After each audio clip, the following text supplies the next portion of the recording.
Birthday, wedding o kahit anong party, customized na cake, parang gawa ng fairy. Kids man o adult, laging na-amaze.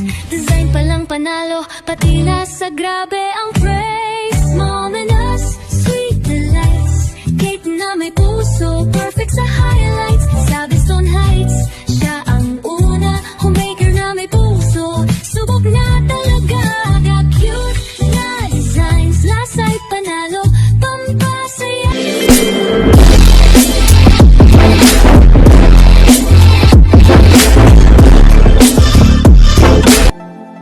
Hello guys! Welcome back to my channel! At kung first time mo dito sa channel ko, please do subscribe guys, at maraming pa akong isa-share sa inyo ng mga cake decorating ideas. Thank you guys! Dako naman nga tayo dito sa ating panibagong cake. Alam nyo guys, bihira ako gumawa ng cake na panlalaki kasi bihira ang umorder, kadalasan pambata at pambabae. So medyo nahihirapan lang ako mag-isip ng theme kapag ka panlalaki na, lalo kapag ka adult kasi hindi na siya pwedeng cartoon character. So ayan, dahil nga TikTokerist ang ating birthday celebrant, honestly guys, ano to siya, kumpare ko to siya guys, at in-order siya sa atin ng kanyang loving sister na si Ate Bessie Manalo. Ayan, belated happy birthday Kuya Roland, and thank you so much again Ate Bessie for ordering. Thank you po, God bless po. Ayan guys, ang ating cake. Bali guys, nilagyan ko lang siya ng gray, and then pa-dark pa unti-unti guys, nilagyan ko siya ng color. And then ang gamit nating icing doon guys sa paglalagay ng design doon sa ating gilid, sa ating final coating, ay kailangan sobrang labnaw lang siya guys para mabilis natin siyang pakinisin. And then paunti-unti yun guys hanggang mag-dark, hanggang maging black yung pinaka outer layer natin. Bali light gray, and then darker gray, and then black na. Yun. And then medyo nahirapan lang ako, napatagal lang ako sa paglalagay ng ating gold leaf. And then ito guys, ang ating cake topper, ang ating mirror gold na customized cake topper. Bali first time ko ito siya guys, gumawa ng gantong klaseng topper kasi kakabili ko lang yan nung time na yan ng ating Cricut Explore 2. Ayan guys, ipapakita ko sa inyo kung gaano siya kaganda at kabilis. Bali, yung template na yan, yung design na yan ay binayaran ko yan ng 50 pesos doon sa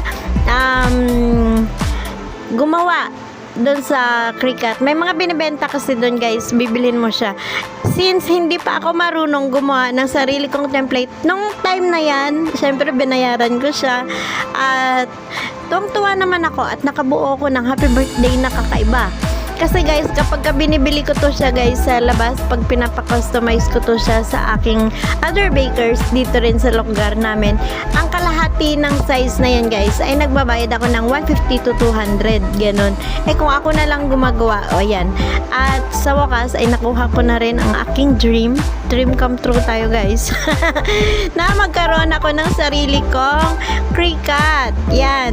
At talaga namang tuwang-tuwa ako kasi syempre nakabuo ako at hindi ko na kailangan. Ang haba kasi guys ng proseso kapag umorder ako ng ganyang customized topper sa iba kong co-bakers dito, kasi alam nyo yun, yung communication, yung oras na nagagamit, i-discuss mo kung ano kailangan mo, tapos antayin mo pa siya kung kailan niya trip lang mag-reply, yung ganyan. Tapos medyo malayo, kukuhanin mo pa doon, as in malayo talaga siya guys yung kinukuhanan ko ng ganyan. Matakaw siya sa oras kumbaga, and then pinapabayaran ko rin sa aking client yan ng 200. But since ako na lang din gumagawa at wala pa akong masyadong order na ganito, ay honestly free ko ito siyang binigay. At yung iba ko pa ring mga toppers ay free as para magkaroon muna ako ng sample. Hindi naman siya ganun kabigatan sa bulsa. Itong mirror gold na cardstock na ito, yun nga lang, ang pinakamahal lang dyan ay yung ating machine. Yan lang yung mahal. Pero, at yung kuryente, syempre na nakakain niya. Pero yung pinaka-cardstock ay hindi naman siya mahal kung bilhin natin sa Orange app. Yun. So, kaya ko naman siyang ibigay ngayon. And then, lately, netong mga nakaraan na mga orders sa atin, kung mapapansin nyo, may mga ganyan na silang toppers, ay na-include ko na sila doon sa aking presyo. Habang pagka may binibigay sa akin na sample yung aking client, kapag kinumpute ko yung kanilang sample na peg cake nila, kasama na yan, dinadagdagan ko siya ng 150, yung mga ganyan. Yan, nang dahil sa, yan talaga ang presyohan yan, para syempre, hindi tayo magbenta ng palugi. Mabawi natin kahit papano, kahit pa konti-konti, yung pinambili natin ng ating Cricut machine, kasi hindi siya talaga biro na halaga. Medyo mahal siya. Kaya akala ko nga guys hanggang pangarap na lang eh. Pero dahil syempre merong nagmamahal sa atin. Meron tayong natanggap na regalo. Ayan guys, oh yes, hindi sarili kong pera ang pinambili ko, pero regalo sa akin. Yun, pares lang yun, parang ako din bumili. Kasi guys, syempre, naregalo sa akin ng aking partner in life, ganyan. Kasi alam niya na gustong gusto ko talaga siya. And honestly, hanggang ngayon, kinakapak ko pa siya. Kasi ang hirap niya i-calibrate para sa cake toppers natin na yung printed. Pagka ganyan, sobrang dali lang niyan gawin. Pero kapag yung may mga, kunwari mag-shape tayo ng mga cake toppers natin na Batman.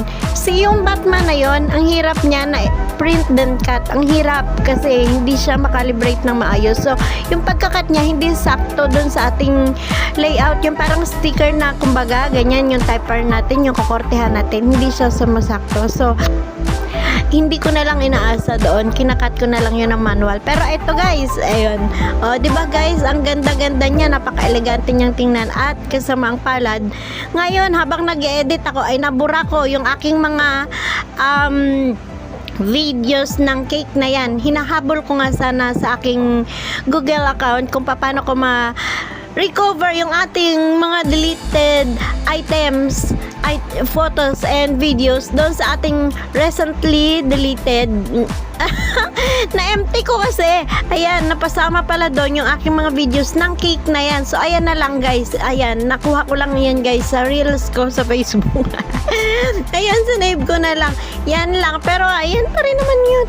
Oh, nabura ko lang yung maraming ano. So yan lang guys, tapos na yan siya guys. Thank you so much again guys. Thank you for always supporting my premieres, and of course, special thanks to my channel members. Thank you so much, and see you again next time. Bye guys, God bless you all. Thank you.